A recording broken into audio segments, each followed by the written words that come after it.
Hey, it is your buddy, Peace and Harmony with you here today. And we're zooming in and focusing in on a great viewer question to go a little bit more in depth on the psychology of the female psychopath. And before we get started, I want to give a huge shout out to those of you who have recently donated to the channel, including a very generous viewer, a gentleman who just made a contribution. Thank you so much for your donation and all the great hard work that you're doing to work through and sort through some very difficult, complex, and bewildering relationship dynamics. It is an honor and a privilege to be able to bring to you relevant content, resources, and tools to help you work through this and get results quickly. So thank you so much for your donation and your contribution to the channel. I truly appreciate it, and I have much gratitude for the great work that you're doing here as well. And so I want to really dive in deep and go in a little bit more in depth on the psychology of the female psychopath, as was requested by a viewer who has encountered this type of individual. Now, realize that these types of individuals, these females, oftentimes go undetected. It is stated that psychopathy is present in 1% of the population. So essentially, we're looking at 1 in every 100 individuals. And it's often felt that the prevalence of them is men, but there's, these are the types of people who are incarcerated, your violent acts. And what typifies, the female is that oftentimes it goes undetected because, like most men say, who would think that, she's just being a woman, but, or she's just using her body, or she's just, this isn't what a typical woman does. But a female psychopath is an individual who has an antisocial personality disorder and is very predatory in nature. In other words, because of the neurology and the neurohormones, the way that their brain wires and fires, and there's certain inactivity in the centers of the brain centers that are responsible for judgment, for reward, and for morality, senses of right or wrong, these areas are largely inactive, and there's a propensity of higher activity or receptivity to the dopamine, which is the reward, the feel-good chemical, which is like really switched on, and they're hypersensitive to. So what you have combined in this is a coupling of a lack of conscience, which means a lack of morality, ethics, integrity, right or wrong, and then a real foot on the gas pedal when it comes to wanting a reward. This is the same neurobiology when we look at the female psychopath, but when we're looking at the female traits here. So for example, you've got the brakes completely on a conscience, so there is no conscience. There's a devoid of a sense of right or wrong or morality. Nothing is really off limits with these types of women. And then when we talk about the prevalence of the high dopamine, the high sensitivity to dopamine, so dopamine is kind of like the reward, the feel-good chemical. When you get excited for something, your dopamine is flooding your mind, your body, your thoughts. You're getting excited. You are giggly. You are ecstatic. You are, rewarded. This is rewarding to you, pleasurable. And so in the female psychopath, there's a high sensitivity to this. It is oftentimes thought 5 times the sensitivity of this reward neurotransmitter, which is being released and then taken in by those receptor synapses. So it's kind of like the foot is really floored on the gas pedal when these people want something. So if they want a job, if they want sex, if they want money, if they want a place to live, if they want a car, if they want to have appearance of status, if they want to be the best, if they want to be whatever, it's like the foot is on the gas. And so as you can imagine, they have a lack of empathy and a lack of really sort of sentimentality or emotional connections to words, events, music, situations that mostly people would have sort of a sensitivity or an emotional connection to. And empathy, which means they do not feel, they do not have the ability to feel the feelings or desires of others. In fact, they will override that and take advantage of that very quality and take advantage of people. For example, it is a one-way bullet train, 150 miles an hour with what it is that they want. So in other words, they, in business, they might have a laser vision. But this just means that they are eyeing something that they want, the prize, and they really do not care. In fact, they will violate certain physical, psychological, and societal normative boundaries to get what it is that they want. So, there is no connection to things like love, nurturing. If there is a show of this, it is a show for them to get what they want. So even sexuality, we see the hyper arousal of their victims, of the people in their relationships, and it's really not a true relationship. In the sense of the word that you are thinking. I mean, these people do not have relationships with people. They just take advantage. People are objectified. They're merely tools. They are merely, a pen is the same as a person. There is no emotional connection to people, their own children, their spouses, etc. They just don't have it. They're not feeling it. They won't have anything to do with it. In fact, they oftentimes interpret this as a weakness of the rest of society, and they feel that this makes them superior in strength, prowess, etc. And so the emotional psychology then, with them being rewarded for whatever it is that they want. So if they see, and they are also predatory in nature, which means they like to take on prey. They like to kill, maim, destroy, and take down. And so, in other words, you can oftentimes feel this. You might feel a surge of attraction from this person, but you might feel a surge of withdrawal of attraction as well. A very cold, when the mask, and again, the female, because of this, they can switch on their persona like a light, turning it on and then off, appearing this way and then another way over here. Very, very chameleon-like, to the point where it would be jaw-dropping to you.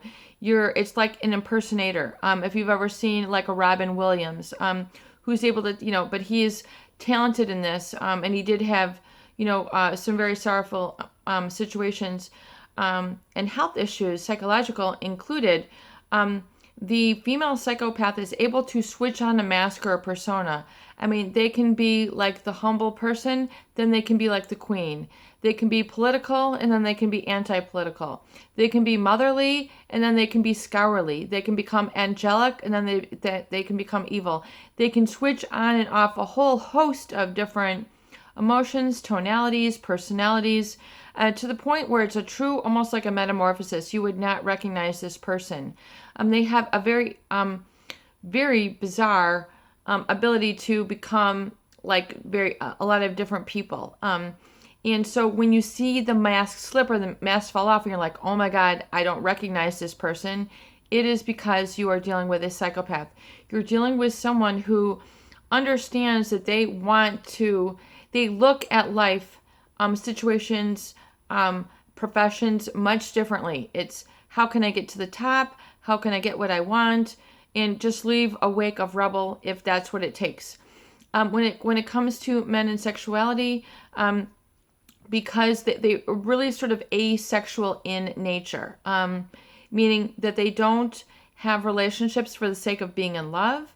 They have the sake of relationships for convenience and expeditiousness, meaning if you can give them a place to live, food to eat, vacations to take, a place for their stuff, their kids, pay their kids' bills, pay their kids' college, give you the promise of family when they have no intention of breaking that up, the intention of helping you with your job, they have no intention of backing that up, the promise of sex or whatever it is. It's mainly a tool. It's basically, it's just an object, a tool with which to get you to do whatever it is what they want. And oftentimes they just want they want to have control over somebody.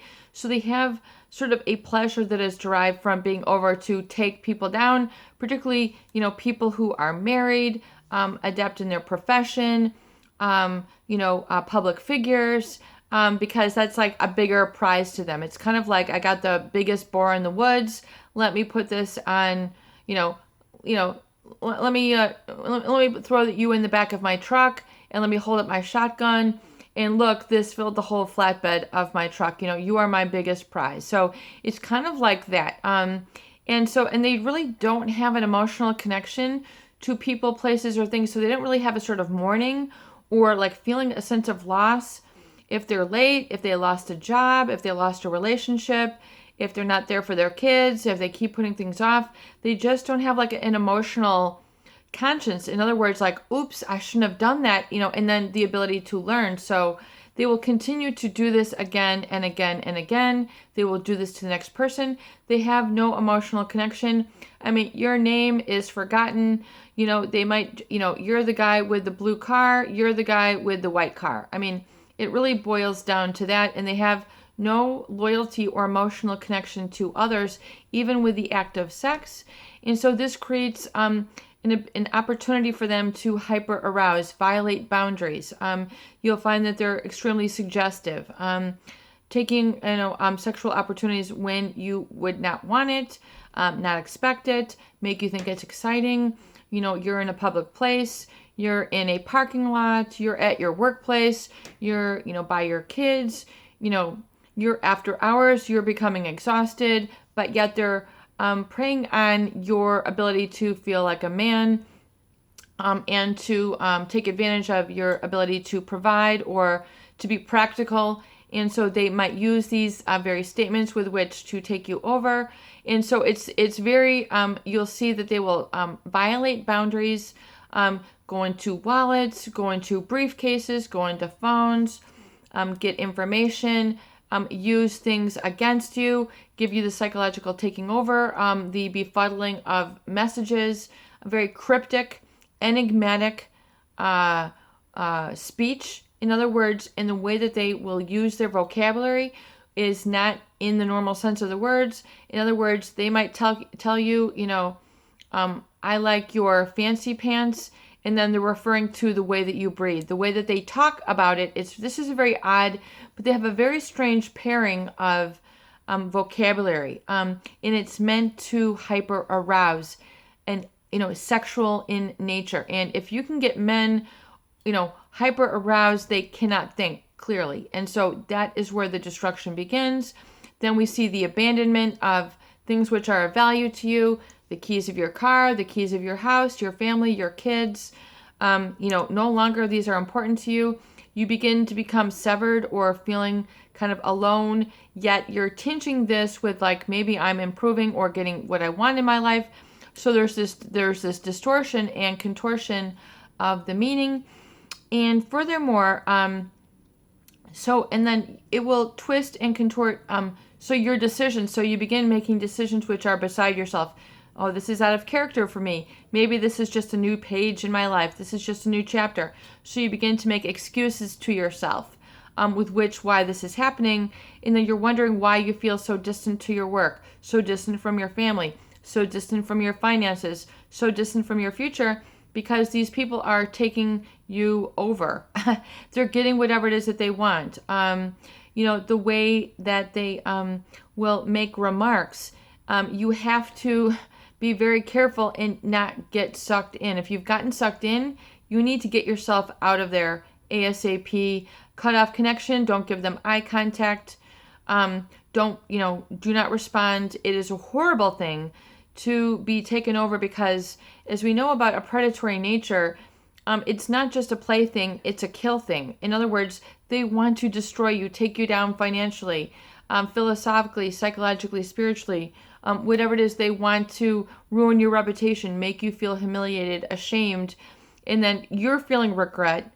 You're feeling the very things with which they don't have the ability to feel. So, you need to understand that this is just part of how they do it, and you can't feel like you're missing a good person here, or there was a flaw in your character, an error of judgment. Yes, you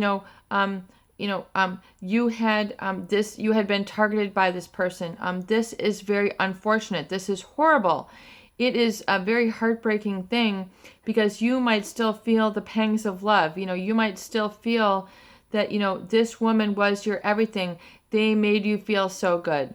Well, they made you feel so good so that you would give them what they wanted, but they are not there for you in the long run. I mean, you will discover a whole host of double and triple lives, failed relationships, failed commitments.